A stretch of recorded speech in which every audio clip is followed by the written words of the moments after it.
നമ്മുടെ Mrs Kerala 2026 title വിന്നറും കൂടെയായ നിവേദ്യ. നമസ്കാരം നിവേദ്യ. നമസ്കാരം.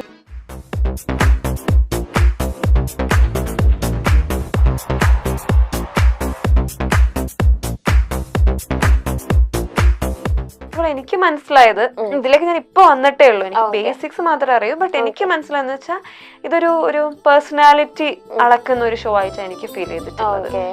നമ്മുടെ കമ്മ്യൂണിക്കേഷൻ നോക്കും, നമ്മുടെ ഇന്റലിജൻസ്, നമ്മുടെ കോൺഫിഡൻസ്, സ്റ്റേജ് പ്രസൻസ്, നമ്മുടെ ഫിറ്റ്നസ്, നമ്മൾ എത്രമാത്രം ഗ്രൂംഡ് ആണ്, എല്ലാം നോക്കുന്നുണ്ട്.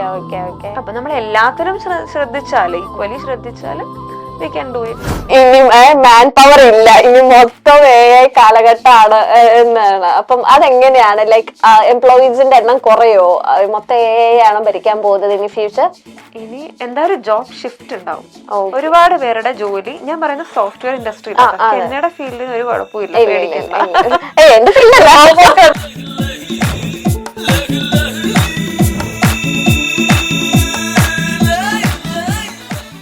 സോഫ്റ്റ്വെയർ ഫീൽഡിൽ. ഹലോ എവരിവൺ, എല്ലാവർക്കും നമസ്കാരം and welcome to behind the scenes. So ഇന്നത്തെ ബിഹൈൻഡ് ദ സീൻസില് ഒരു എന്താ പറയുക, ഇന്റലിജൻസും ബ്യൂട്ടിയും എല്ലാം കൂടെ മിക്സ് ആയിട്ടുള്ള ഒരാളാണ് നമ്മുടെ മിസസ് കേരള 2026 ടൈറ്റിൽ വിന്നറും കൂടെയായ നിവേദ്യ. നമസ്കാരം നിവേദ്യ. നമസ്കാരം. Welcome to the show. Thank you so much. Title winner Mrs Kerala. Okay, പണ്ടോട്ടെ ഫാഷൻ ബ്യൂട്ടിയിലൊക്കെ താല്പര്യമുള്ള വ്യക്തിയാണോ നിവേദ്യ? ആദ്യമായിട്ടാണ്. ആർട്സിലൊക്കെ ഉണ്ടായിരുന്നു. ആർട്സിലുണ്ട്. ഡാൻസ് ആണെങ്കിലും ഡ്രാമ ആണെങ്കിലും. ഫാഷൻ റാമ്പ് അതിലൊന്നും ഞാൻ ആ ഏരിയയിൽ ഇതുവരെ പോയിട്ടില്ല. പിന്നെ ഫസ്റ്റ് കിട്ടി അറിയില്ല. എന്തുകൊണ്ടാണ് ഇപ്പൊ ഇതിലൊന്നും താല്പര്യമില്ലാത്ത ആളെന്താ ഒന്ന് ട്രൈ ചെയ്യാന്ന് ചിന്തിച്ചിട്ടോ അല്ലെങ്കിൽ എന്നെ അത് ഇതുവരെ ഒരു അട്രാക്ട് ചെയ്തിട്ടോ ഉണ്ടായിരുന്നില്ല. പക്ഷെ ഇത്തവണ എനിക്ക് എന്താണെന്ന് അറിയില്ല, ഒരു ആഡ് കണ്ടപ്പോ ഞാൻ അപ്ലൈ ചെയ്തു. ഇതിനൊക്കെ ഞാൻ ഇന്നായപ്പോ തൊട്ട് ഞാൻ ഫുള്ളി ഇൻട്യൂറ്റ് ആണ്. ഇതുവരെ അങ്ങനെ ഒരു ആഗ്രഹം വന്നിട്ടേ ഉണ്ടായിരുന്നില്ല.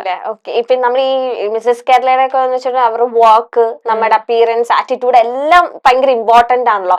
അപ്പൊ വാക്കൊക്കെ അത്രയും താല്പര്യമില്ലാത്ത ആദ്യമായിട്ട് ചെയ്യുന്ന ആൾക്ക് ഒരു കോൺഫിഡൻസ് കുറവൊക്കെ വരുമല്ലോ. അപ്പൊ അതിലേക്കൊക്കെ എങ്ങനെയാണ് പ്രാക്ടീസും കാര്യങ്ങളൊക്കെ പോയത്? താല്പര്യം ഇല്ലാന്നല്ല, ഈ ഫീൽഡ് എനിക്ക് അറിയില്ലായിരുന്നു, ഇങ്ങനെ ഒരു ഫീൽഡ് ഉള്ളതും ഇത് നമുക്ക് പറ്റുമെന്നോ അല്ലെങ്കിൽ ഇത് ഇൻട്രസ്റ്റിംഗ് ആണെന്നോ അറിയില്ലായിരുന്നു. വന്നപ്പോ ഇറ്റ് വാസ് വെരി ഇൻട്രസ്റ്റിംഗ്, ഇഷ്ടമായി. വാക്ക് പറഞ്ഞ ഹീൽസ് വരെ യൂസ് ചെയ്ത ഒരാളാണ്. We were made to wear 4 inches, minimum 4 inches ആണ്. അപ്പം അതിൻ്റെതായ ഡിഫിക്കൽട്ടീസ് ഉണ്ടായിരുന്നു. നമ്മൾ പ്രാക്ടീസ് ചെയ്യേണ്ട വന്ന്, നമുക്ക് ഗ്രൂമിങ് സെഷൻ ഉണ്ട്, ട്രെയിനിങ് ഉണ്ട്. ബട്ട് ചെറിയൊരു ട്രെയിനിങ്, നമുക്കല്ലാതെ ഒരു വലിയൊരു വർക്ക് അങ്ങനെയല്ല, ഒരു 3 days ട്രെയിനിങ് മാത്രമേ ഉണ്ടായിരുന്നു. ഏകദേശം എങ്ങനെയൊക്കെ ഒപ്പിച്ചു ടൈറ്റിൽ വിന്നറായി. വിന്നർ ആവും അല്ലെങ്കിൽ ആ ഒരു അനൗൺസ്മെന്റ് ആ ഒരു ടൈമില് അപ്പൊ പ്രതീക്ഷിച്ചിരുന്നു വിന്നർ ആവുമെന്ന്? ആഗ്രഹം ഉണ്ടായിരുന്നു, എനിക്ക് നല്ല ആഗ്രഹം ഉണ്ടായിരുന്നു. കാരണം ഇപ്പൊ ഞാൻ എന്തിലോട്ട് ഇറങ്ങുവാണെന്നുണ്ടെങ്കിൽ അതിൽ ബെസ്റ്റ് ആവണം എന്നുള്ള ഒരു ആഗ്രഹം എപ്പോഴും ഉണ്ട്. അതിനുവേണ്ടി ഞാൻ വർക്ക് ചെയ്തിരുന്നു. But co contestants were equally good. അത്ര നല്ല കണ്ടസ്റ്റൻസ് ആയിരുന്നു. അപ്പൊ ഒരിക്കലും നമുക്ക് ഐ വാസ് നോട്ട് ഷുവർ വരുമെന്ന്. അപ്പം വെയിറ്റ് ചെയ്തിരിക്കുവായിരുന്നു ആരാണ് വിന്നർ. എന്റെ പേര് അനൗൺസ് ചെയ്തപ്പം ഈ പറഞ്ഞ ഓവർവെൽംഡ് ആയിരുന്നു. മനസ്സിലായി. ഇപ്പൊ വാക്കും കാര്യങ്ങൾ ആഗ്രഹം ഉണ്ടായിരുന്നു ഫസ്റ്റ് കിട്ടണത്. എങ്ങനെയായിരുന്നു ആറ്റിറ്റ്യൂഡ് അല്ലെങ്കിൽ ആ ഒരു ക്വസ്റ്റ്യൻസ് ഒക്കെ നമുക്ക് സ്പോണ്ടേനിയസ് ആയിട്ട് അപ്പൊ തന്നെ വരേണ്ടതാണ്. എന്ത് ക്വസ്റ്റ്യൻ കിട്ടുമെന്ന് പോലും അറിയില്ല. പലരും ഈ ഫാഷൻ പേജന്റിനൊക്കെ പങ്കെടുക്കാത്തത് ക്വസ്റ്റ്യൻ റൗണ്ട് അത് ഇപ്പം ഏകദേശം എല്ലാവർക്കും ഒരു ഐഡിയ കിട്ടി. എന്നാലും അത് ഫേസ് ചെയ്യാൻ ഒരു പ്രത്യേക ഒരു ഗട്ട്സും ധൈര്യമൊക്കെ വേണം. അതെങ്ങനെ ഉണ്ടായിരുന്നു? ആദ്യം പേടി ഉണ്ടായിരുന്നു. എനിക്ക് നന്നായി പറയണം എന്നല്ലായിരുന്നു, എനിക്ക് മണ്ടത്തരം പറയരുതെന്നല്ലായിരുന്നു എന്റെ ഒരു ഇത്. ബട്ട് എനിക്ക് തോന്നുന്നത് നമുക്ക് ഇതിനു വേണ്ടി നമുക്ക് പ്രിപ്പയർ ചെയ്യാൻ പറ്റും. നമ്മൾ ഓൾ ഓഫ് എ സഡൻ നമ്മൾ പോയി ഫേസ് ചെയ്യുന്നല്ലോ, നമുക്ക് അതിന് ടൈം ഉണ്ട്. ഫസ്റ്റ് ഓഫ് ഓൾ നമുക്ക് കുറെ പ്രീവിയസ് പേജൻസിലെ ക്വസ്റ്റ്യൻസ് നമുക്ക് നോക്കാം. അപ്പൊ നമുക്കൊരു ഐഡിയ കിട്ടും, പാറ്റേൺ കിട്ടും.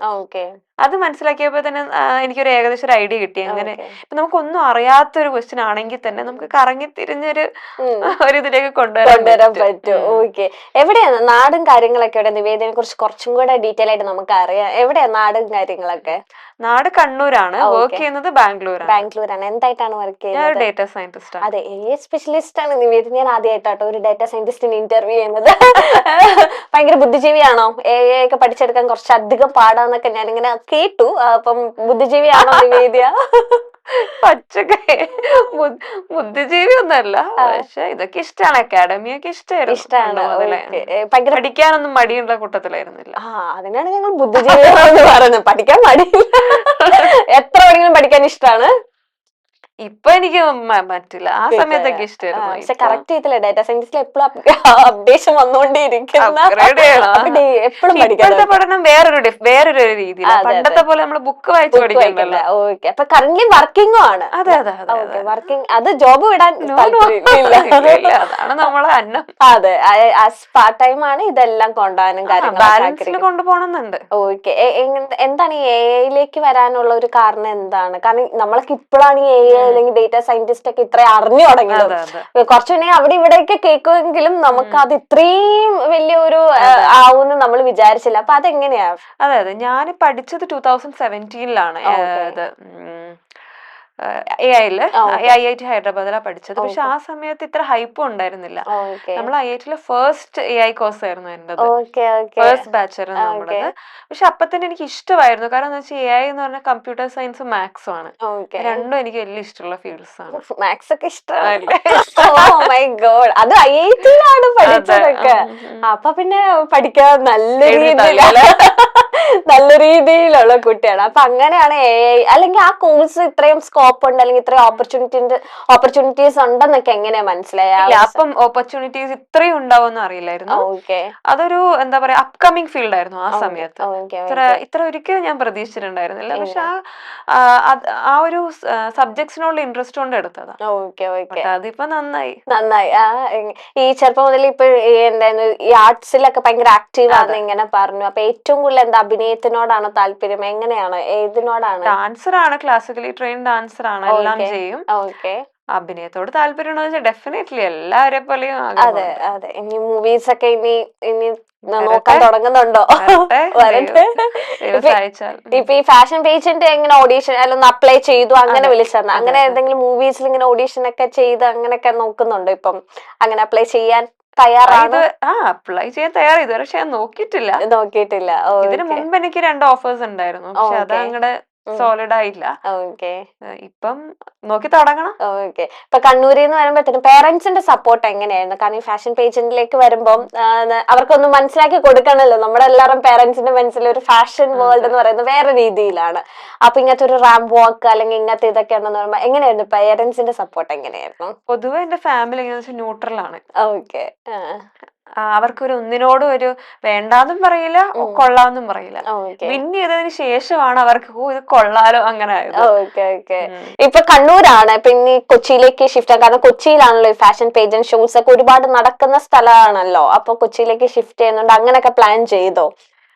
അത്രത്തോളം ഞാൻ പ്ലാൻ ചെയ്തില്ല. ഇപ്പൊ എന്തായാലും ഇപ്പൊ ട്രാവൽ ചെയ്തിട്ടാണ്, ഇപ്പം ഷട്ടിലിംഗ് ആണ് ഇപ്പൊ നടക്കുന്നത്. ഷിഫ്റ്റ് ചെയ്യാൻ മാത്രമുള്ള ഓഫേഴ്സ് ഒന്നും എനിക്ക് ഇതുവരെ വന്നിട്ടില്ല. ഇപ്പൊ പേജന്റ് ഷോസ് കുറെ ചെയ്തവരെ അറിയാം. ഞാൻ ഹോസ്റ്റ് ചെയ്തിട്ടുണ്ട്, ഇങ്ങനത്തെ ടൈറ്റിൽസ് ഒക്കെ ഹോസ്റ്റ് ചെയ്തിട്ടുണ്ട്. അപ്പം നമ്മുടെയൊക്കെ നെക്സ്റ്റ് പ്ലാൻ എന്താന്ന് നമ്മൾ ചോദിക്കും. ഇനി അടുത്ത ഏത് പേജന്റ്? ചിലവർ മിസ് ഇന്ത്യ ആണ്, അല്ലെങ്കിൽ മിസ് സൗത്ത് അല്ലേ? മിസ് സൗത്ത്, എനിക്ക് പേജന്റ് നെയിം ഒന്നും കറക്റ്റ് അറിയില്ല. മിസ് സൗത്ത്, അങ്ങനെ കുറെ ഫ്യൂച്ചർ പ്ലാൻസ് ഒക്കെ ഉണ്ടാവും. നിവേദയോട് ഇനി ചോദിച്ചിട്ടുണ്ട് നെക്സ്റ്റ് സ്റ്റേജ് എന്തായിരിക്കും? എന്തായാലും പോകുന്നുണ്ടാവും. നെക്സ്റ്റ് ഷോസും ഇങ്ങനെ വരാറുണ്ട്, ഇങ്ങനെ ഡിസൈനർ ഷോസ്. അപ്പൊ നെക്സ്റ്റ് ഐഡിയൽ എന്നിട്ടൊരു ഷോ ചെയ്യുന്നുണ്ട്, ഇന്ത്യൻ ഡിസൈനർ ലീഗിന്റെ ബാംഗ്ലൂരിലാണ്. നല്ലൊരു ഷോ ആണ്, അത് ചെയ്യുന്നുണ്ട്. പിന്നെ ഇതെന്തായാലും ഇന്ത്യ എന്തായാലും പോണം. എന്നാ ഡേറ്റ് അങ്ങനത്തെ എന്തെങ്കിലും അറിയില്ല, അതായിട്ടില്ല ഡേറ്റ്. എന്തായാലും ടുവേർഡ്സ് ദ എൻഡ് ആയിരിക്കും. അതിന്റെ പ്രിപ്പറേഷൻ ഒക്കെ എത്ര മന്ത് മുന്നിൽ സ്റ്റാർട്ട് ചെയ്യണം അങ്ങനെയൊക്കെ ഇപ്പോഴേ പ്ലാൻ ചെയ്തിട്ട്? ഞാൻ ഇത് കഴിഞ്ഞതിന്റെ ആ ക്ഷീണത്തിൽ ഫുൾ റെസ്റ്റിലാണ്. അതെ, ഇപ്പൊ ഒരു മിസ് കേരള ജയിച്ചിരിക്കുകയാണ്. റെസ്റ്റ് ചെയ്യട്ടെ. അതെ, ഇനി കുറച്ച് ഓർഗനൈസേഴ്സ് ഒന്നും കേൾക്കണ്ട, അവര് ഡോണ്ട് സ്റ്റോപ്പ് എന്ന് പറഞ്ഞിട്ടുള്ള. അതെ, ഡോണ്ട് സ്റ്റോപ്പ്. കാരണം നമ്മൾ നിന്ന് കഴിഞ്ഞിട്ടുണ്ടെങ്കിൽ നമ്മളെ നിന്ന് പോകും. വേറെ പേജൻസ് ഇങ്ങനെ ചെയ്യാന്ന് ഞാനും കേട്ടിട്ടുണ്ട്. ഈ മിസസ് കേരള അല്ലെ, മിസസ് കേരള ടൈറ്റിൽ വിൻ ചെയ്തപ്പോ വീട്ടുകാരുടെ റെസ്പോൺസ് എങ്ങനെയായിരുന്നു? അല്ലെങ്കിൽ ഫ്രണ്ട്സ് റിലേറ്റീവ്സിന്റെ ഒക്കെ റെസ്പോൺസ് എങ്ങനെയായിരുന്നു? അവർക്ക് അതുവരെ കാര്യമൊന്നും മര്യാദക്ക് മനസ്സിലായി. ഇവിടെ എന്തോ ചെയ്യുന്നേ, വലിയ ഐഡിയ ഒന്നും കിട്ടില്ല. ജയിച്ചപ്പോഴാണ് ജയിച്ചോ മിസസ് കേരള ആയോ, അപ്പോഴാണ് അവരുടെ റിയൽ റെസ്പോൺസ് വന്നത്. അവർ വലിയ ഹാപ്പി ആയിരുന്നു. അവരൊരിക്കലും വിചാരിച്ചില്ലല്ലോ. അപ്പൊ എനിക്ക് ഇപ്പോഴും ഓർമ്മയുണ്ട്, ഞാൻ വീട്ടിലോട്ട് കയറി വരുമ്പോ നീ ശരിക്കും ആയോ, കാരണം എന്റെ ഹസ്ബൻഡ് ഉണ്ടായിരുന്നു അവിടെ ഇവന്റിന്. അപ്പൊ ആളാണ് വിളിച്ച് പറഞ്ഞേക്ക് ഇവരുടെ അടുത്ത്. പക്ഷെ അവര് വിശ്വസിച്ചിട്ടില്ല. ഞാൻ വന്നിട്ട് എന്റെ അടുത്ത് കൺഫേം ആയി ചോദിച്ചിട്ട്, മിസ്സസ് ജയിച്ചു തന്നെയല്ലേ, വിന്നർ അല്ലേ, ഫസ്റ്റ് തന്നെയല്ലേ, അങ്ങനെ അവർക്ക് ഡൗട്ട്ഫുൾ ആയിരുന്നു. ശരിയാണോ ആദ്യമായിട്ട് പോകുന്നു, ആദ്യമായിട്ട് തന്നെ കപ്പും കൊണ്ട് ഹസ്ബൻഡ് മാരീഡ് ആയിരുന്നല്ലേ? ഓക്കെ, ഞാനത് മാരീഡ് ആണോ അല്ലയോ എന്നൊരു ഡൗട്ടിലായിരുന്നു. ഹസ്ബൻഡിന്റെ സപ്പോർട്ട് എത്രത്തോളാണ്? ഹസ്ബൻഡ് ആണ് ഏറ്റവും സപ്പോർട്ട് എനിക്ക്. നമ്മള് ചെറുപ്പം തൊട്ടേ ഉള്ളതാണ്, നമ്മൾ 11th തൊട്ട് ഒരുമിച്ചാണ്. എല്ലാ ടേസ്റ്റും അറിയാം, അപ്പൊ ആൾക്ക് നന്നായിട്ട് അറിയാം. നല്ല സപ്പോർട്ടീവ് ആയിരുന്നു. ആളാണ് ഫസ്റ്റ് തൊട്ട് പറഞ്ഞത് നീ എന്തായാലും കപ്പടിക്കുന്നു. അതിന്റെ അമ്മൂന്ന് വിളിക്കുക, നീ എന്തായാലും കപ്പടിക്കും.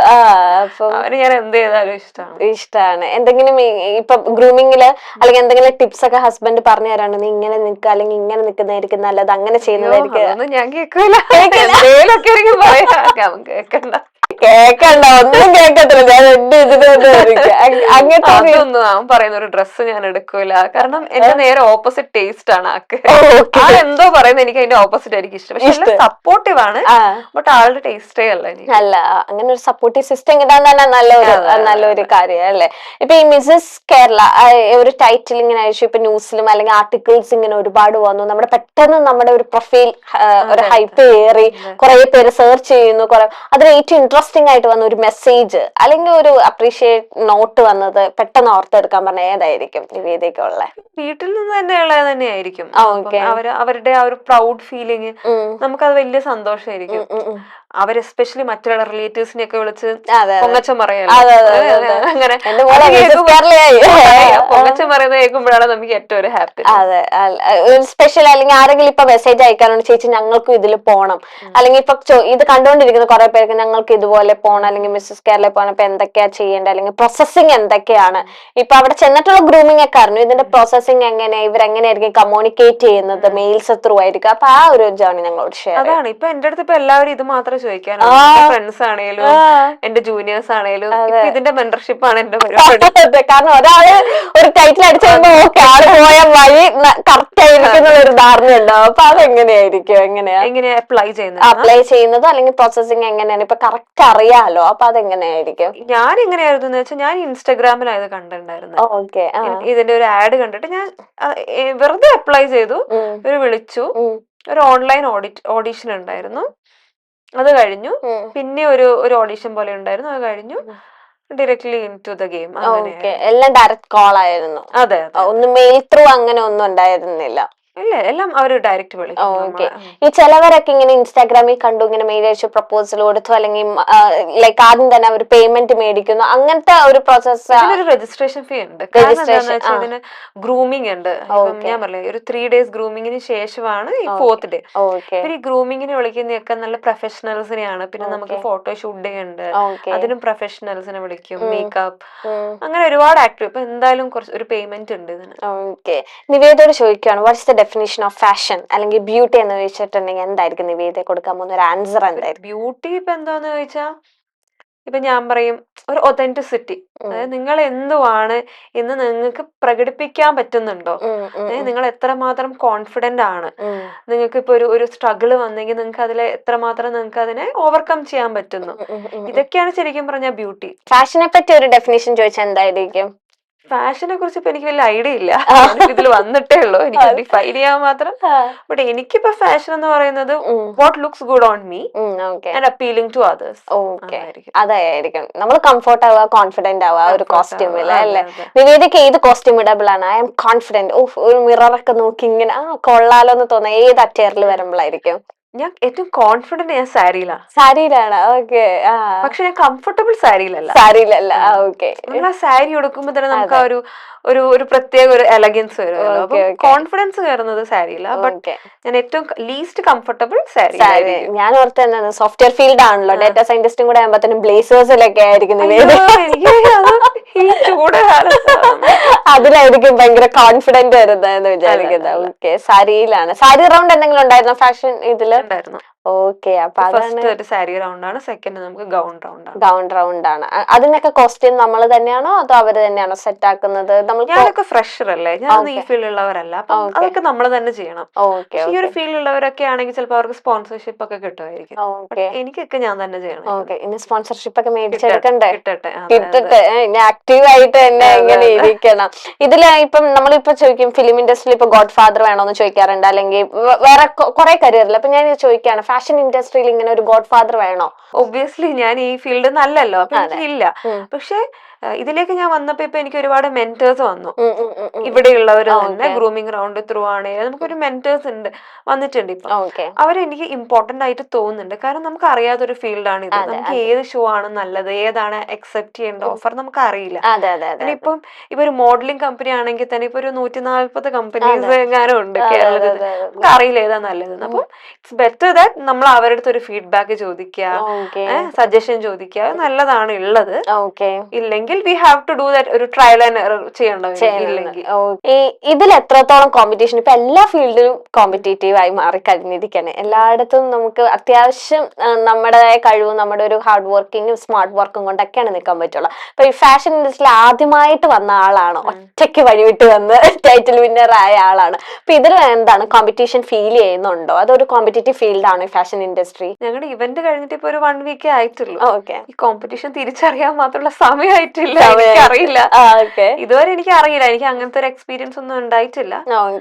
ബട്ട് മേ ബി ഒരു ജേർണി എങ്ങനെയാവുമെന്ന് എനിക്ക് അറിയില്ല. അല്ല, അവിടെ നിന്നപ്പം അവരുടെ ആ ഒരു ആംബിയൻസും എല്ലാം നമുക്ക് അല്ലെങ്കിൽ ഒരു ഗ്രൂമിംഗും സെഷൻസ് ഒക്കെ കാണുമ്പോ അറിയാലോ ഇതിൽ എത്രത്തോളം കോമ്പറ്റീഷൻ നടക്കുന്ന ഒരു ഏരിയ ആണ്. അപ്പൊ അത് എത്രത്തോളം അണ്ടർസ്റ്റാൻഡിങ് ചെയ്യാൻ പറ്റും? ഒരു ഹെൽത്തി കോമ്പറ്റീഷൻ എന്തായാലും ഉണ്ട്, ഉണ്ടാവണമല്ലോ. ഒരു ഹെൽത്തി കോമ്പറ്റീഷൻ ഉണ്ട്. അല്ലാതെ ഓക്കെ അവള് ജയിച്ച പ്രശ്നമാണ്, ഓക്കെ അവക്ക് അങ്ങനെയൊന്നും ഉണ്ടായിരുന്നില്ല. നല്ലൊരു ഹെൽത്ത്, മാത്രമല്ല സപ്പോർട്ടിങ് ഈച്ച് അതർ, അങ്ങനെയൊക്കെ ആയിരുന്നു. പ്രത്യേകിച്ച് ഈ ഫാഷൻ അല്ലെങ്കിൽ ഈ ഒരു മീഡിയ ഫീൽഡിൽ നമുക്ക് കണക്ഷൻസ് മെയിൻറ്റെയിൻ ചെയ്യാൻ വളരെ ഇമ്പോർട്ടന്റ് ആയിട്ടുള്ള ഒരു കാര്യമാണ്. നമ്മളിപ്പം ഒരു മൂവി കഴിഞ്ഞോ അല്ലെങ്കിൽ ഒരു പേജന്റ് കഴിഞ്ഞോ അത് പോവുക, ഇനി അവരായിട്ട് കോണ്ടാക്ട്, അങ്ങനെയില്ല. നമ്മൾ ലൈം ലൈറ്റിൽ ഉണ്ട് അല്ലെങ്കിൽ നമ്മൾ ലൈവായിട്ട് നിൽക്കുന്ന ഒരു കണക്ഷൻ ബിൽഡ് ചെയ്യണം എപ്പോഴും. അപ്പൊ നിവേദി അങ്ങനെ കണക്ഷൻ ബിൽഡ് ചെയ്യുന്ന കൂട്ടത്തിലാണോ, ലൈക്ക് അതോ കുറച്ച് പുറകേറ്റിലേക്കാണോ, അങ്ങനത്തെ ഒരു കാര്യങ്ങളിലേക്ക്? പൊതുവെ ഒരു നേച്ചർ. അതെ, അത് ശരി, ഇച്ചിരി കുറവാണ്. അങ്ങോട്ട് ഹെഡ് ചെയ്ത് പോയി ചോദിക്കാനും ഒക്കെ നല്ല കുറച്ച് ചമ്മലാണ്. ഓക്കെ, പക്ഷെ അതൊക്കെ മാറ്റണം അല്ലെ? ഇനി കണക്ഷൻ വെച്ചില്ലെങ്കിൽ, അല്ലെങ്കിൽ ഞാൻ ഇങ്ങനെ കേട്ടിട്ടുണ്ട് നമ്മൾ ഇവിടെ തന്നെ ഉണ്ടെന്നുള്ളത്. നമ്മൾ അത്യാവശ്യം കണക്ഷൻ വെക്കണം, കാരണം കോണ്ടാക്ട് ചെയ്യണം. അങ്ങനെ പലരും ചെയ്യുന്നില്ല, ആർട്ടിസ്റ്റുകൾ തന്നെ പറയാറുണ്ട് അത് വെക്കണം, അല്ലെങ്കിൽ അത് ചെയ്തില്ലെങ്കിൽ അത് ഡ്രോബാക്ക് ആയിട്ട് പറയാറുണ്ട്. അപ്പൊ നിവേദി ഇൻട്രോവേർട്ട് ആയതുകൊണ്ട് ഞാൻ ചോദിക്കുകയാണ്. അതല്ല, എപ്പോഴും എനിക്ക് ഇങ്ങനെ ഒരു തോട്ടാണ്, ആളെ ശല്യപ്പെടുത്തുവാണോ, അങ്ങോട്ട് സംസാരിക്കും, അപ്പൊ അങ്ങനെ ഒരു തോട്ടുണ്ട്. ബട്ട് അങ്ങനെ പാടില്ല, സത്യമാണ്. ഇനി future projects, plans, photoshoots, ideas ഒക്കെ എന്തൊക്കെയാണ് നിവേദിയുടെ? കുറച്ച് ഷൂട്ട്സ് ഒക്കെ വരുന്നുണ്ട്, പിന്നെ കുറച്ച് ഷോസ് ഒക്കെ വരുന്നുണ്ട്. പക്ഷെ ഈ പറഞ്ഞ പോലെ നല്ല ഷോസ്, ഇപ്പം ഞാൻ പറഞ്ഞു, ഇപ്പം നമുക്ക് ഈ ഒരു ഇവന്റ് പരിചയപ്പെട്ട കുറച്ച് മെന്റേഴ്സ് ആണെങ്കിൽ അവരും പറഞ്ഞത് ഒരുപാട് ഷോ ചെയ്യാതെ നല്ലത് മാത്രം ചെയ്യും. ഇപ്പൊ ഞാൻ നെക്സ്റ്റ് ചെയ്യാൻ പോകുന്ന ഐഡിയൽ എന്ന് പറഞ്ഞിട്ട് ഇന്ത്യൻ ഡിസൈൻ, ബാംഗ്ലൂരാണ് അത് ചെയ്യുന്നത്. ഇപ്പം ഒരു ബാംഗ്ലൂർ ലൈഫാണ്. അപ്പൊ ബാംഗ്ലൂരിൽ ഒരുപാട് പേജന്റ് ഷോസ് നടക്കുന്ന ഒരു ഏരിയയാണ്. കാരണം ഇവിടത്തെ തന്നെ മോഡൽസ് എപ്പോഴും പറയാൻ കേട്ടിട്ടുണ്ട്, ബാംഗ്ലൂരാണ് ഷോസ് കൂടുതൽ. അപ്പൊ നിവേദിക്ക് ഏറ്റവും കൂടുതൽ ഇപ്പൊ ഓഫർ വന്നേക്കുന്നത് ബാംഗ്ലൂരിൽ നിന്നാണ്. അപ്പൊ ബാംഗ്ലൂർ തന്നെ കോൺസെൻട്രേറ്റ് ചെയ്യാനാണോ അതോ ഇവിടെ കൊച്ചിയും കോൺസെൻട്രേറ്റ് ചെയ്യുന്നുണ്ടോ? എനിക്ക് അതൊന്നും ഒരു പ്ലാൻ ഇല്ല. എന്നൊക്കെ എന്താണ് തോന്നുന്നത്, ഒരു ഉപദേശം പറയാണെന്നുണ്ടെങ്കിൽ എനിക്ക് തോന്നി ആദ്യമായിട്ട് എന്റെ വാക്ക് കേൾക്കുന്ന ഞാൻ നിവേദിക്ക് എല്ലാ ഉപദേശം എനിക്ക് തോന്നിയിട്ടുള്ള കൊച്ചിയല്ലേ ഇച്ചിരി കൂടെ, എനിക്കറിയില്ല. ഞാൻ വിചാരിച്ചത് കൊച്ചിയാണ് ഇച്ചിരി കൂടെ ഒരു ഹബ്ബ് എന്നാണ്. കേരളത്തിലെ കൊച്ചിയാണ്. എനിക്ക് തോന്നുന്നു ഔട്ട് ഓഫ് ബാംഗ്ലൂരാണ് ഏറ്റവും കൂടുതൽ നടക്കുന്നതെന്നാണ്. ഇന്റർവ്യൂയിലൂടെയാണ് ഞാൻ പല മോഡൽസിന് ഇന്റർവ്യൂ എടുത്തതോടെ അവര് പറഞ്ഞുള്ള ഒരു അറിവ് മാത്രമേ ഉള്ളൂ.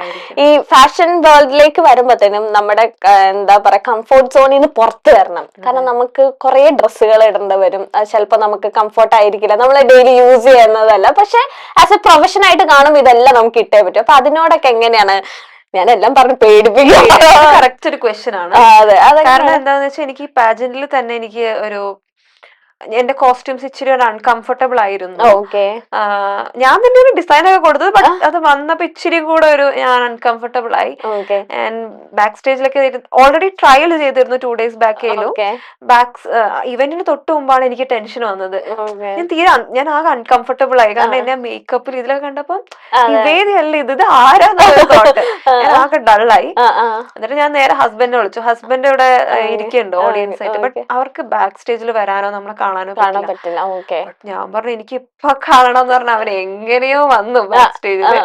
ഈശ്വര, ഓർഗനൈസേഴ്സ് ഒന്നും ഇത് കാണല്ലേ. എന്നിട്ട് അവൻ എന്നെ ഒന്ന് മോട്ടിവേറ്റ് ചെയ്ത ആള് സൈക്കോളജിയാണ്. മോട്ടിവേറ്റ് ചെയ്ത് അപ്പൊ ഓക്കെ ഫൈൻ. അപ്പൊ പേടിക്കേ വേണ്ട, വീട്ടിൽ തന്നെ ഒരു സൈക്കോളജിസ്റ്റ് ഉള്ളപ്പോ എന്ത് സങ്കടം വന്നാലും നേരെ അല്ലെ എല്ലാ പൊടിക്കൈകളും ഉണ്ട്. അപ്പൊ അതൊരു ചെറിയൊരു ഇത്. ഇനി ഒരുപാട് ഷോസ് ഒക്കെ വരുമ്പോ അതൊക്കെ ഇപ്പൊ എല്ലാം ഓക്കെ ആയി. ഇനി എന്ത് ഡ്രസ്സ് വേണമെങ്കിലും ചെയ്യാത്ത അങ്ങനെ. കാരണം ഇന്റർനാഷണൽ ഷോസ് ഒക്കെ പോകുമ്പോ അങ്ങനെ ചെയ്യേണ്ടല്ലേ. അതെ, ഇന്റർനാഷണൽ ഷോ ഇപ്പൊ മിസ്സിന്റെ ഒക്കെ തന്നെ നമുക്ക് അത്യാവശ്യം നല്ല സ്റ്റണ്ണിങ് ആയിട്ടുള്ള നല്ല ഫാഷനബിൾ ആയിട്ടുള്ള ഡ്രസ്സൊക്കെ വരയ്ക്കേണ്ടി വരും. എനിക്ക് തോന്നുന്നില്ല കാരണം കണ്ണൂരിലാണ്, അപ്പൊ നല്ല ഒന്നും പറയാൻ പറ്റൂല. അതെ അതെ, അങ്ങനത്തെ ഒക്കെ ഇതുവരെ മാക്സിമം എന്റെ സ്ലീവ്ലെസ് അങ്ങനത്തെ ഒക്കെ ആണോ ട്രൈ ചെയ്തിട്ടുള്ളൂ. പിന്നെ ഞാൻ ബിക്കിനിട്ട് നടക്കും കണ്ണൂര്. അതല്ല ശരി, കണ്ണൂര് ഞാൻ ഷോർട്സ് ഇട്ടിടുന്നു. എല്ലാരും നോക്കിയാലും കുഴപ്പമില്ല. താങ്ക്സ് ടു മൈ അമ്മായിയമ്മ. നല്ല കട്ടൊക്കെ പക്ഷെ ചൂടല്ലേ, ചൂടെടുക്കില്ലേ. ബിക്കിനി ഒന്നുമല്ല കേട്ടോ, ഷോർട്സ് അത്രേ ഉള്ളു. പക്ഷെ അത് തന്നെ അവിടെ പുതുമയാണ്. ആലക്കോട് കൂടെ കേൾക്കുമ്പോ അറിയാലോ ഉള്ളിലേക്ക്. പക്ഷെ ഞാൻ ആരെയും നോക്കുന്നില്ല, അത്ര കോൺഫിഡൻസ് ഇല്ല അല്ലെ. കോൺഫിഡൻസ് അല്ല, എനിക്കത് ചേരാറില്ലാന്ന് തോന്നിയിട്ടുണ്ട്. ബട്ട് ഇപ്പം ഞാൻ ഈ ഇവന്റിന് ഇട്ടപ്പോ എനിക്ക് ചേർന്നല്ലോ. അതെ, മേ ബി ഇനി ചേരുവായി, എനിക്കറിയില്ല. ഞാനത് ട്രൈ ചെയ്തിട്ടില്ല. ഇനി എല്ലാം ഒരേ ദിവസം ഇനി ഞാൻ പറഞ്ഞ സ്ഥിതിക്ക് വീട്ടിൽ പോയി എല്ലാം അങ്ങ് ട്രൈ ചെയ്യാം. ആദ്യം തന്നെ ഹസ്ബൻഡിന് വ്യൂറായിട്ട് ചെയ്തിട്ട് ഞാൻ അത്ര മോട്ടിവേറ്റ് ചെയ്യണ്ടായിരുന്നു ഇത്രയൊക്കെ മതി എന്നൊക്കെ. ഈ ലൈക്ക് ഈ നിവേദ ഇങ്ങനെ മിററിൽ കോൺഫിഡൻസ് പലരും പല ടെക്നിക്ക് യൂസ് ചെയ്യുന്ന കേട്ടിട്ടുണ്ട്. ഈ മിററിൽ കുറെ നേരം കണ്ണെടുക്കാൻ സംസാരിച്ച് ഓക്കെ നമുക്ക് ഏത് ഓഡിയൻസിനെ ഫേസ് ചെയ്യാൻ പറ്റും. അങ്ങനെ ലാർജ് ഓഫ് ഇപ്പൊ കോൺഫിഡൻസ് ഉണ്ട്, എന്നാലും ലാർജ് ഓഫ് ഓഡിയൻസിനെ അങ്ങനെ ഫേസ് ചെയ്യേണ്ട വരുന്ന വ്യക്തിയല്ലല്ലോ, ഡെയിലി അങ്ങനെ കാണേണ്ട വ്യക്തിയല്ല. അപ്പൊ അതെങ്ങനെ കോൺഫിഡൻസ് എങ്ങനെ ബൂസ്റ്റ് ചെയ്ത്, പ്രത്യേകിച്ച് ഈ ഒരു പേജന്റ് ഷോയിലേക്കൊക്കെ വന്നപ്പോ? ഇപ്പം ഈ ഓഡിയൻസിനെ ഫേസ് ചെയ്യാൻ എനിക്ക് പേടിയുണ്ടായിരുന്നില്ല. ഞാൻ ഡാൻസും ഒക്കെ ചെയ്യുന്നതാണല്ലോ, ഡ്രാമ. എനിക്ക് ആളുകൾ കൂടുമ്പോഴാണ് കോൺഫിഡൻസ് കൂടുക. എനിക്ക് 4 ആളാവുമ്പോ ഇത്ര ആളേ ഉള്ളൂ, ഇതാണ് ഇവർക്ക് എന്നെ കാണണ്ടു, അപ്പോഴാണ് എനിക്ക് കോൺഫിഡൻസ്. ഒരു 1000 പേരുണ്ട്, okay they all want to see me. കണ്ണാടി നോക്കി സംസാരിക്കുന്ന പരിപാടി ഉണ്ട്, പിന്നെയും കുറഞ്ഞു. ഇപ്പൊ നമുക്ക് ഒരു ഫ്രീ ടൈം ഇല്ലല്ലോ. ഫ്രീ ടൈം ഉണ്ടെങ്കിലും നമ്മൾ സ്ക്രോൾ ചെയ്തിരിക്കും. പണ്ടൊക്കെ ഇത് അല്ലെങ്കിൽ കരാട്ട പഠിക്കുക, അല്ലെങ്കിൽ ഫ്രീ ടൈം കിട്ടാൻ ആഗ്രഹം ഇല്ലാത്തൊരു വ്യക്തിനെ പോലെ എനിക്ക് തോന്നിയിരിക്കുന്നത്. ഇവന്റെ ആദ്യം പറഞ്ഞത് എന്താ, വന്ന് ഇങ്ങനെ ട്രോഫിയും കൊണ്ട് വന്നിരിക്കുമ്പോ പശക്കെന്ന് സത്യം എനിക്ക് ഇപ്പോഴോ. കാരണം അവൻ ബ്രേക്ക്ഫാസ്റ്റ് മാത്രം കഴിച്ചിട്ടാണ് ഇവന്റിന് വന്നത്. പക്ഷെ ആ ഇവന്റ് കണ്ടിന്യൂ ചെയ്ത് ഈവനിങ് ആയി. അപ്പൊ വിചാരിച്ചു ഈവനിങ് ആകുമ്പോ നമുക്ക് ഒരുമിച്ച് കഴിക്കാം. പക്ഷെ വിന്നർ ആയെങ്കിൽ പിന്നെ കൊറേ ബൈറ്റ്സ് എടുക്കാൻ പോയി, രാത്രി ആദ്യമേ ട്രോഫി എനിക്ക് തോന്നുന്നു. എന്റെ ഓർമ്മയിലാണ്. ഇത് കേട്ടിട്ട് തിരുത്തിക്കോട്ടോ, കമന്റ് വന്നിട്ടോ. അതല്ല ഞാൻ ചോദിച്ചത്. അവൻ ഇൻസ്റ്റാഗ്രാമിലൊന്നും ഇല്ല, അവൻ ലിങ്ക്ഡിൻ മാത്രം.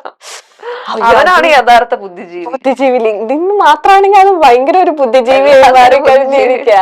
ഓക്കെ, യൂട്യൂബിലൊന്നും ആക്റ്റീവ് അല്ല. അപ്പം ശരിയാ, യൂട്യൂബ് ഒക്കെ അതാണ് ആദ്യം പറഞ്ഞത്. പിന്നെ എന്താ പറഞ്ഞത്, സെക്കൻഡ് പറഞ്ഞത് എന്താ, എന്തെങ്കിലും അപ്രീസിയേഷൻ കിട്ടുമെന്ന് അറിയാൻ വേണ്ടി ഞാൻ ചോദിക്കുന്നു. പറഞ്ഞില്ലേ, അവന് ഉറപ്പായിരുന്നു ഞാൻ വിജയിക്കുമെന്ന്. എങ്ങനെയാന്ന് അറിയില്ല, അവന് പൊതുവെ അങ്ങനെയാണ്. ഞാനാണ് ഏറ്റവും അടിപൊളി എന്നാണ് അവന്റെ ഒരു തോട്ട്. അപ്പൊ അവൻ ഉറപ്പായിരുന്നു. അപ്പൊ അവൻ വീഡിയോ എടുത്തോണ്ടിരിക്കുവായിരുന്നു, എല്ലാവർക്കും ജയിച്ചപ്പോ അറിയിച്ചു. ഞാൻ അവനോട് ചോദിച്ചു, നിനക്ക് എന്താ തോന്നിയ ഞാൻ ജയിച്ചപ്പോ? ഞാൻ നിന്നോട് അന്നേ പറഞ്ഞില്ലേ, എനിക്ക് ഉറപ്പായിരുന്നു സിക്സ്ത് സെൻസിലൂടെ മനസ്സിലാക്കി കളഞ്ഞു. ഇപ്പൊ വീട്ടുകാരെയൊക്കെ ഹസ്ബൻഡ് വിളിച്ച് പറഞ്ഞു. എന്നാലും നിവേദി ആദ്യം ഫോൺ എടുത്ത് ടൈപ്പ് ചെയ്ത് വിളിച്ചാരാ എനിക്ക് ഇതിങ്ങനെ കിട്ടി എന്ന് അറിയിച്ചാര്? ആരടുത്തും പറഞ്ഞിട്ടില്ല. ആരുടെ അടുത്തും പറഞ്ഞത് എനിക്കറിയില്ല എന്താന്ന്. ഞാൻ അത് അക്സെപ്റ്റ് ചെയ്യാൻ തന്നെ എനിക്കൊരു 2 ദിവസം എടുത്തു. 2 ദിവസം എന്നിട്ടല്ലേ എനിക്ക് വേറെ അപ്പൊ സോഷ്യൽ മീഡിയയിലൂടെ 2 ദിവസം എടുത്ത് അക്സെപ്റ്റ് ചെയ്തപ്പോ തന്നെ സോഷ്യൽ മീഡിയ കൂടെ അറിഞ്ഞു. അങ്ങനത്തെ ഒരു എക്സൈറ്റ്മെന്റ്, അങ്ങനത്തെ ഒരു ഫിഗർ അങ്ങനെ തോന്നിയില്ല? ഇങ്ങനെ വിളിച്ച് പറയണ്ട അങ്ങനെ ഒന്നും തോന്നിയില്ല? ഇല്ല, അങ്ങനെ എനിക്ക് ഞാൻ പറഞ്ഞില്ലേ, എനിക്ക് എന്നെ ഒരു മരവിപ്പായിരുന്നു ഇത് കിട്ടിയപ്പോ. അപ്പൊ എനിക്ക് അങ്ങനെ വിളിക്കാനോ ഒന്നും തോന്നിയില്ല. അപ്പൊ ഹസ്ബൻഡ് കൂടെ ഉണ്ടായിരുന്നു ഇവന്റിൽ വന്നോണ്ട്. അപ്പം അങ്ങനെ ഇപ്പൊ ഇത്രയും ഇപ്പൊ ലൈഫിലെ ഒരു ഇൻസ്പയറിംഗ് ചെയ്ത ഒരു വ്യക്തി, അല്ലെങ്കിൽ ആളുടെ ഈ ഇന്ന ക്വാളിറ്റീസ് ഒക്കെ ഭയങ്കര ഇൻഫ്ലുവൻസ്ഡ് ആയിട്ട് തോന്നി എന്ന് വിചാരിക്കുന്ന അതാരായിരിക്കും ഒരു വ്യക്തിനെ പറയാൻ? എന്റെ പേഴ്സണൽ ലൈഫിൽ അറിയുന്ന മീഡിയയിൽ കണ്ടത്. പേഴ്സണൽ ലൈഫ് അയക്കാം, മീഡിയ ഒക്കെ എന്തോ അയക്കാം. ആളുടെ ഒരു ഇൻഫ്ലുവൻസ്, നമുക്ക് ഒരാളെ കാണുമ്പോ ഒരു ഓക്കെ ഇത് നല്ല ആളോ ഒരു ഇൻഫ്ലുവൻസ് ഒക്കെ തോന്നില്ല? തോന്നിയിട്ടുള്ളത് കുറച്ചൊരു ക്ലീശ ആയിരിക്കും, പക്ഷെ ഐശ്വര്യ റോയ്. കാരണം അത്രയും ഒരു ചാമിങ് ഒരു പേഴ്സണാലിറ്റിനെ ഞാൻ എവിടെയും കണ്ടിട്ടില്ല. ഞാൻ പാജന്റിൽ വന്നോണ്ടല്ല പറയുന്നത്, അല്ലേലും ഇപ്പം ആള് എത്രമാത്രം ഗ്ലാമറൈസ്ഡ് ആയിട്ട് ഷോസിനും ഒക്കെ വന്നിട്ടുണ്ടെങ്കിലും ഒരു ഇന്റർവ്യൂവിന് വരുമ്പോഴോ അല്ലെങ്കിൽ ഒരു അവാർഡ് ഫംഗ്ഷന് വരുമ്പോഴോ അവർ യൂസ് ചെയ്യുന്ന ഒരു കോസ്റ്റ്യൂംസ് എന്ന് പറയുന്നതാണെങ്കിലും ഒക്കെ എനിക്ക് വലിയ ഇഷ്ടമാണ്. ആളുടെ ഒരു കോസ്റ്റ്യൂം സെൻസ് ആണെന്നുണ്ടെങ്കിലും സംസാര രീതിയാണെന്നുണ്ടെങ്കിലും. ഇപ്പം ജേർണലിസ്റ്റ് എന്തേലും ഒരു പ്രൊവോക്കിംഗ് ക്വസ്റ്റ്യൻ ചോദിച്ചാൽ എങ്ങനെ റിയാക്ട് ചെയ്യുന്നു, അതൊക്കെ നമുക്ക് പഠിക്കേണ്ടതായിട്ടില്ല. കാരണം ഞാനൊക്കെ പെട്ടെന്ന് ഒഫൻഡഡ് ആവുന്ന ഒരാളാണ്. ഞാൻ എന്തേലും ചോദിച്ചാൽ അതിന് തർക്കുത്തരം മാത്രം എങ്ങനെ പറയാന്ന് ചിന്തിക്കുന്ന ഒരാളാണ്. എങ്ങനെ തർക്കുത്തരം പറയാന്നുള്ള ഇന്ന് മുതലൊക്കെ മാറ്റിയിരിക്കുക. ഇവരൊക്കെ എങ്ങനെ ഇത്ര പെർഫെക്റ്റ് എന്നാ കൊള്ളേണ്ട അടുത്ത് കൊള്ളിക്കുന്നു. അപ്പൊ എനിക്ക് എപ്പോഴും ഐശ്വര്യ റോയ് ആണ് എപ്പോഴും മനസ്സിൽ നോക്കുന്നത്. ഇപ്പം നമ്മുടെ ആങ്കറിംഗ് ഫീൽഡിലൊക്കെ നമ്മളൊരു പ്രോഗ്രാംസ് അല്ലെങ്കിൽ എന്തെങ്കിലും കോമ്പറ്റീഷൻ വരുമ്പോഴത്തേനും നമ്മൾ റെഫർ ചെയ്യുന്ന ഒരാളുടെ വീഡിയോസ് എടുത്ത് കാണും, അവരുടെ ലാംഗ്വേജ് നോക്കും, സ്ലാങ് എല്ലാം നോക്കും, ശ്രദ്ധിക്കും. അതുപോലെ തന്നെ ഇപ്പൊ ഗ്രാൻഡ് ഫിനാലി ഇപ്പൊ നാളെ ആണെങ്കിൽ തലേദിവസം കണ്ടു പഠിച്ച ഒരാളുടെ വീഡിയോ അല്ലെങ്കിൽ ഒരു ആറ്റിറ്റ്യൂഡ് വാക്ക് ഒക്കെ ശ്രദ്ധിച്ച അങ്ങനെ ഒരു വ്യക്തിയുടെ ചോദിച്ചിട്ടുണ്ടെങ്കിൽ ആരെയായിരിക്കും പറയുന്നത്? ഇപ്പം നമ്മുടെ പ്രിയങ്ക ചോപ്ര ആണെങ്കിൽ തന്നെ അത്യാവശ്യം നല്ല ഒരു ഇൻസ്പയറിംഗ് ആണ്. ആറ്റിറ്റ്യൂഡ് ആണെന്നുണ്ടെങ്കിലും സംസാര രീതിയാണെന്നുണ്ടെങ്കിലും പോക്കാണെന്നുണ്ടെങ്കിലും ഒക്കെ എനിക്ക് തോന്നുന്നു ഒരുപാട് പേർക്ക് പ്രിയങ്ക ചോപ്ര ഭയങ്കര ഇൻഫ്ലുവൻസ് ചെയ്യുന്ന ഒരു വ്യക്തി, നമ്മുടെ ഇന്ത്യനും കൂടെ ആയത് കാരണം എല്ലാരും നോട്ട് ചെയ്യുന്നതാണ്. ഓക്കെ, അപ്പൊ നിവേദയുടെ അടുത്ത പ്ലാൻസ് എന്തൊക്കെയാണ്? പേജന്റ് ഷൂസും ഇതൊക്കെയാണോ? എന്തൊക്കെയാണ് ഇനി ഫ്യൂച്ചർ പ്ലാൻസും കാര്യങ്ങളും? എന്താണ് നല്ലത് വരുന്നത് അത് അതുപോലെ സെലക്ട് ചെയ്യാന്നുള്ളതാണ്. അങ്ങനെ വലിയ ധൃതി ഒന്നുമില്ല, കാമായിട്ട് എന്തായാലും വേണ്ട, എല്ലാം ആലോചിച്ച് കാമായിട്ട് വരുന്നത് നല്ലത് നോക്കി എല്ലാം ചെയ്യാം, അല്ലേ? അടിപൊളിയാകട്ടെ. Okay, all the very best. അപ്പൊ പ്രത്യേക ഹസ്ബൻഡിനോട് അന്വേഷണം പറയണം. അപ്പൊ എല്ലാവിധ എന്താ പറയാ, ഇനി ഒരുപാട് പേജന്റ് ഷോസ് ചെയ്യാൻ പറ്റട്ടെ. 2026 നല്ലൊരു ഇയർ ആകട്ടെ. നിവേദ ആഗ്രഹിച്ചതും അല്ലെങ്കിൽ മാനിഫെസ്റ്റേഷൻ ചെയ്തു വെച്ചിരിക്കുന്നതെല്ലാം നടക്കട്ടെ. അതെ, കരുനാക്കാണ് ഇപ്പൊ. അപ്പം നല്ലത് മാത്രം നടക്കട്ടെ. Thank you.